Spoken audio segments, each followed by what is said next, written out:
Cet après-midi-là, j'ai rendez-vous avec Michel Faux au Capitole, où il met en scène l'opéra Wozzeck. Mais c'est pour discuter de Georges Dandin, la pièce de Molière qu'il va diriger et dans laquelle il va jouer pour Audi-Sud en décembre. Georges Dandin, dindon de la farce, s'achète une particule et la femme qui vient avec. Elle lui rétorque « Mon dessein n'est pas de renoncer au monde et de m'enterrer toute vive dans un mari. » S'agit-il de parler de la liberté des femmes?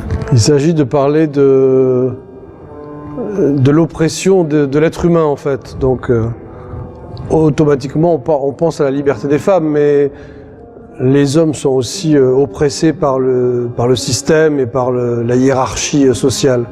Donc évidemment que les femmes souffrent de ça et elles réagissent, elles se révoltent.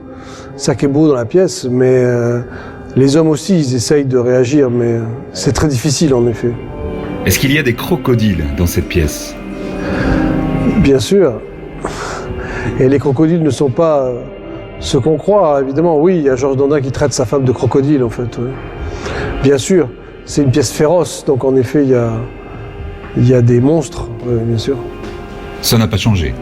Oui, c'est une pièce archaïque, mais en même temps, elle parle de sentiments humains qui, eux, ont traversé le temps. Donc, en effet, ça parle du couple, du mariage, de l'absurdité du mariage, quelque chose qui n'est pas du tout naturel, qui a été inventé, en fait. Georges Dandin, ça annonce la bourgeoisie qui va arriver au pouvoir le siècle d'après. Et c'est un paysan parvenu, donc c'est un futur bourgeois. Et il pense qu'avec l'argent, il peut tout acheter, en fait, c'est ça. Et donc il s'est acheté une particule pour être anobli, puisqu'à l'époque, c'était la noblesse qui était au premier plan. Et en effet, il s'est acheté une femme magnifique, mais qui ne l'aime pas. Alors maintenant, ça a changé, parce que c'est plus la noblesse qui a le pouvoir, c'est la bourgeoisie, mais il y a toujours cette histoire avec le pouvoir, on peut avoir des privilèges. La noblesse autorise tout. La noblesse et puis aujourd'hui la bourgeoisie, en fait, le pouvoir, on va dire, le pouvoir en place. L'argent et le pouvoir. Autorise tout.